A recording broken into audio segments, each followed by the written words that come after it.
The third ballad of the Starborn Pixie, where hope falters and a terrible choice is made. The age of iron hunger. The forest grew, but so did man, with iron cities, stone, and plan. What once was healed in dawn's embrace now trembled 'neath a darker face. For greed is blind and hunger wide. It swallows mountains, turns the tide. The axe returned, the smoke rose thick, and trees fell down like candles' wicks. The pixie declared the foe. At first she pleaded, cried, and wept, but no ear heard, no promise kept. Her wings of gold, once hailed with awe, were now a threat men claimed they saw. Beware the sprite of starlit gleam! She bends the roots and twists the stream. So rumors spread like winter's frost. The pixie's grace became man's cost. They blamed her for the failing crops, for broken roads and flooding stops. And though she healed what scars she could, they whispered, "Fae bring no good." Hunted, haunted, forced to flee, the savior now the enemy, a forest on the brink. Night after night she watched the blaze devour glens in choking haze. The beasts fled far, the rivers bled, and ancient oaks bowed down their head. No matter how her magic shone, she felt the wounds were hers alone. Every tree that fell undone echoed like a dying sun, the unforgivable choice. Then came the day the world tree cracked, its final light in grief drawn back. The pixie knelt, wings torn and dim, her heart a cold and shuddering hymn.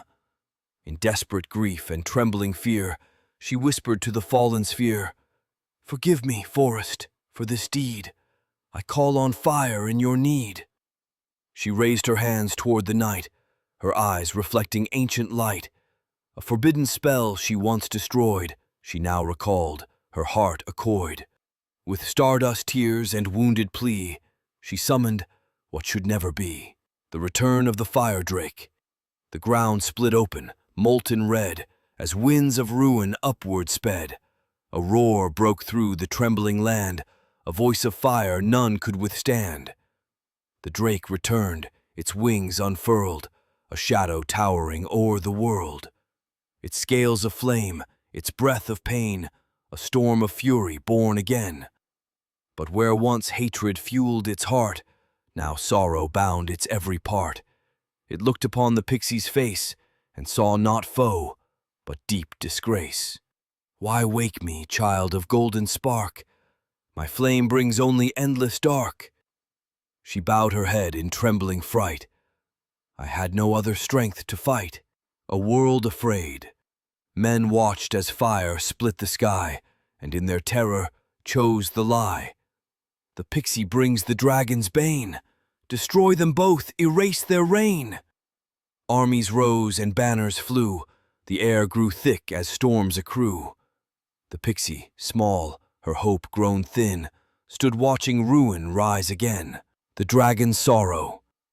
The drake bent low, its blazing breath now dim with something close to death. "Little spark," the creature sighed, "you brought me back, yet something died. Your heart once glowed with gentle grace, but now I see a darker trace." She shook and cried, wings folded tight, "I didn't want to choose this night, but man would burn the world tree's core, and I can't lose my home once more." The last light of the forest. The forest dimmed on every side, its spirit small with nowhere to hide. The trees whispered with cracking bark, "Child, remember the ancient spark." But she felt hollow, lost in night, her soul too burdened for its light. She feared the thing she had become, a savior, or a harbinger undone, hope's smallest flame. The drake turned slow, its embers low, and cast a glow soft as snow. "Yet in your grief I still see gleam, a fragile hope, a dying dream. You resurrected flame and fire, but not to conquer or aspire. You only wished to save this glen, to stop the march of iron men."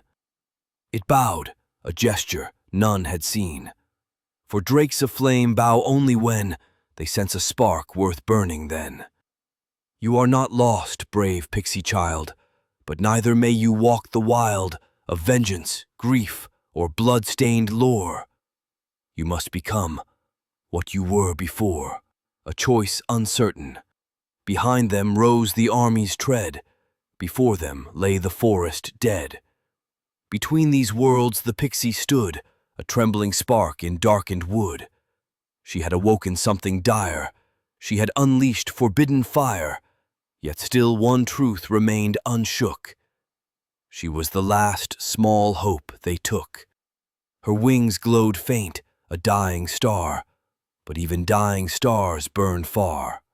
The ballad pauses, and here the tale grows thin and gray, for bards still argue to this day. Did she redeem the dragon's flame, or fall to sorrow, bowed by shame? Did forest rise or wither then? Did peace return between fae and men? No minstrel knows the final line. The third ballad ends by fate's design. But whispered in the drifting air is this: one tiny spark can mend despair.